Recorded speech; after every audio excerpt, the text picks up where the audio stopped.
Section 3. And the big idea here, once more, is that the Constitution of the United States establishes and protects individuals' fundamental rights and liberties. And juvenile criminal law. And so a few terms you'll see a lot. Juvenile simply means minor.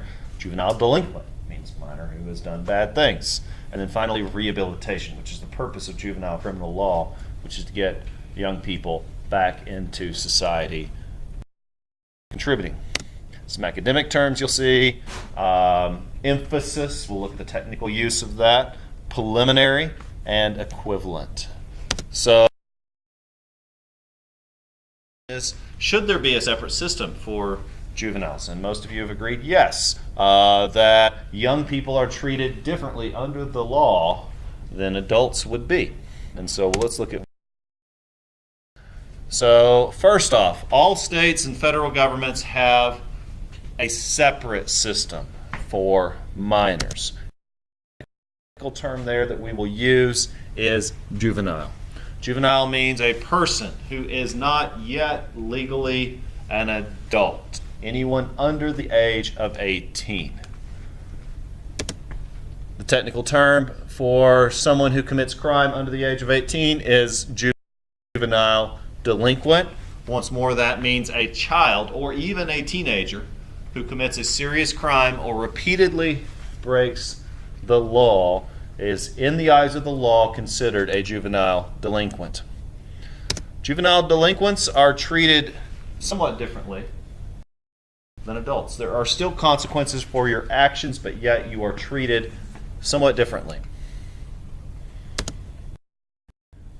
We start to look at when a young person is committing crimes repeatedly, we start to wonder what sorts of factors are leading to this. What elements of society can we control that are causing this young person to make bad choices? It could be abuse or neglect from their primary caregivers. If a primary caregiver has been abusive throughout that young child's entire life, in the eyes of the law, we realize that young person has not been given the tools necessary throughout their fundamental development stages to make good choices. And so as a society, this is like Big Brother time. What can we do to help this young person since their parents didn't provide what they needed? There could be emotional or mental health problems, perhaps associated with family crises, perhaps associated with substance abuse, perhaps associated with a number of mitigating factors. It could be poverty. It could be that their parents don't provide them a safe home. And so that culture and those conditions have led them to the lifestyle, to the path that has brought them to the choices they've made. As an adult, you are legally responsible for your actions. As a minor, it's more complicated. If a 5-year-old stabs another 5-year-old, we're going to blame whoever was responsible for supervising the kid. Sure, the kid did a bad thing, but they shouldn't have had unsupervised access to knives in the first place. So, which do you think contributes most? And I don't have the answer to that. It could be any of these things. So, the juvenile justice system is similar to the adult system, but there are important differences. And the first of these differences that we need to understand is that the courts, in the case of juveniles, are trying to rehabilitate. That means we want to correct the person's behavior. We would rather do this than punish them. At my wife's school, the principal was stabbed. This is elementary school. The principal was stabbed with a pencil in the leg. Pretty severely. Thick, like puncture wound. And the child was charged as a juvenile. They were put in the back of a squad car and taken away. But again, in the eyes of the law, there are complications. We have to think about what led that child to that path of stabbing that principal, because they're itty bitty. Why would they do this? What can we do to prevent them from doing this again? Because locking them up and throwing away the key doesn't help anybody. There are two types of cases handled by courts like this. Number one is neglect, and that is where the caregivers are ignoring this child.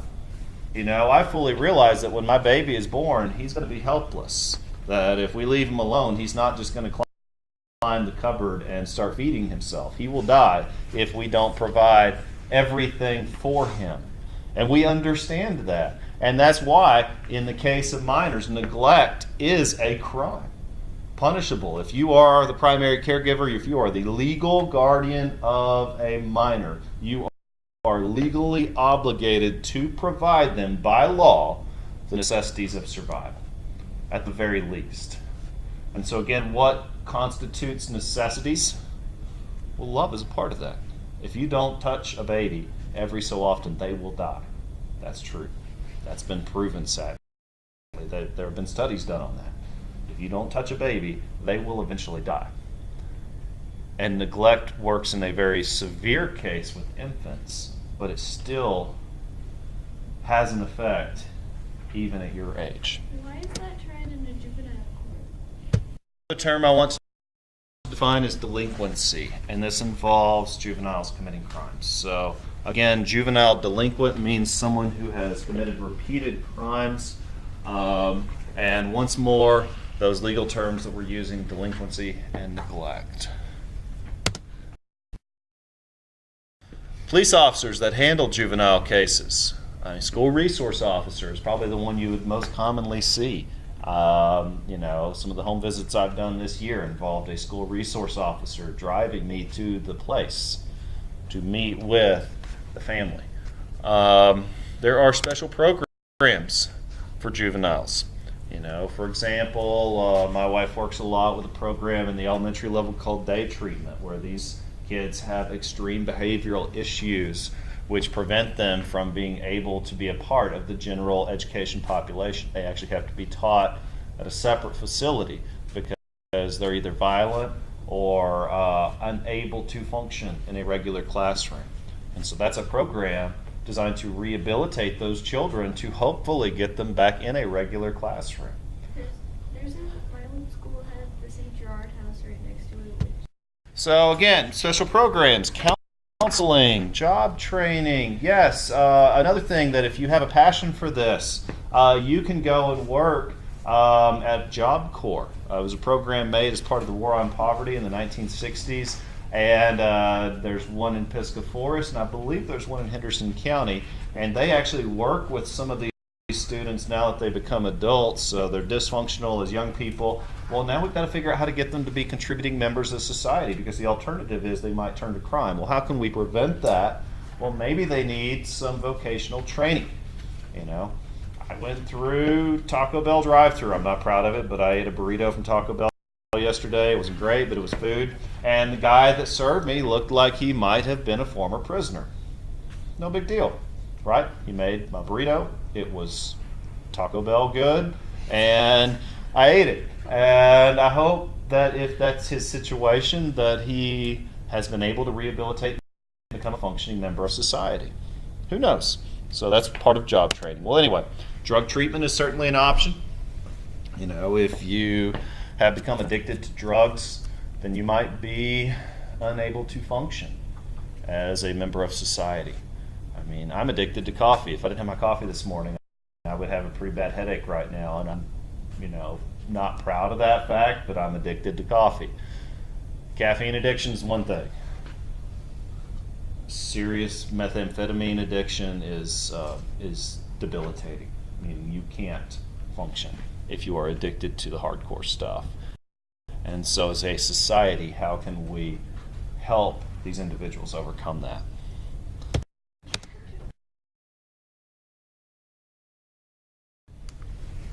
So what does a trial look like if you're a minor? Well, there's going to be a preliminary hearing similar to criminal court for adults. You're not going to have to go before a jury because you're entitled to your anonymity. A jury trial is a public thing, meaning everyone in the county knows what I've done. But in your case, you have the right for that stuff to be kept private. Is that why with the person who posted the threat, they did? So, once more, juvenile offenders' identities and their criminal records are kept secret by law. Now, the cases that you've mentioned, the family members chose to release that information. But if you commit a crime, you have the right to keep that to yourself. You don't want that type of stuff getting out because you've got to get a job in this county maybe someday. You don't want potential employers knowing about your business. So here's the thing. If, as a child, you're found guilty, the court is then going to have a sentencing hearing. And the judge is really going to try to be lenient in the case of a juvenile. So, what does sentencing look like for a juvenile?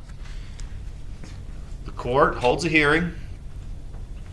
It may be in the same session as the sentencing. It might be a different one. And more commonly than not, the offender's going to be sent home with a stern warning.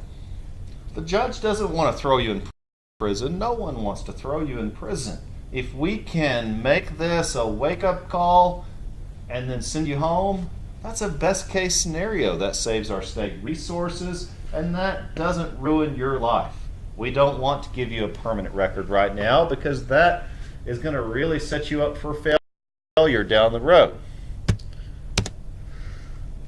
But let's say you're in and out of trouble. You've been dealing drugs, you've been caught multiple times doing some really bad things, and you are a delinquent. I mean, you've made lots of bad choices. So the judge has no choice but to issue a consequence. You've been in front of this same judge, he knows you, you know him. I mean, he's got to do something. So you might be placed in a special training school. I had a student a few years ago who had been court-ordered into wilderness therapy. If you're an outdoors person and you like helping people, wilderness therapy is a pretty popular career option around this area. It's also known as hoods in the woods, meaning that you take these juvenile delinquents, you put them into the woods, and you teach them basic skills. They're going to have to learn teamwork. If they don't make their food and work together, they don't get to eat that night. If they don't set up their tent, they sleep on the ground, that sort of thing. And so these counselors have a really high attrition rate because it's a tough job, but they're hoping to teach these kids through natural consequences how to function. And the student I had that went through that program came back, and he's a great person now. I mean, he's an adult, he's got a family, he's served in the military, he's okay. And that program that he was court-ordered into, he'd be the first to tell you that that was what he needed. He needed somebody to be tough with him. So special training schools, reformatories. I have another friend whose son's about 16. He went through a pretty tough adolescence, and his dad made him go to military school. I mean, hung out with the son individually. Son hates military school. Hung out with dad individually. Dad is like, absolutely, this had to happen. And nobody wanted that to happen, but now son is, basically in boot camp. And that's an option. And sometimes courts can order that. Even treatment centers, you may have a drug addiction that may require treatment. And your addiction may have led you to make this string of bad choices where now you're a criminal. But instead of throwing you in prison, let's treat the cause. Let's treat the addiction instead of just punishing the symptom. Does that make sense? And especially with minors, we're going to try to do that. So, let's say it works. In the case of my former student, I was so proud of him. I was there at his graduation. I follow him on social media. I'm still stoked about his accomplishments in life because I know where he came from. And, let's say that it works. Well, in his case, even though he did some bad things, he can have a successful career. Those charges have been dropped. They're not on his permanent record. He doesn't have to check that stupid box in his applications. Now let's say that in his case, I don't want to disclose his name, but he was a neglected juvenile. He was homeless. He was living on friends' couches. And not just, but that was part of the mitigating circumstance. That's why they recommended the wilderness therapy. That's why these records were expunged from his permanent record. These rules were established by the United States Supreme Court, and generally juveniles have the same rights as adults, but as you saw, you guys even have a few more rights than I would. So programs, in my opinion, are effective, but you can read the research on your own.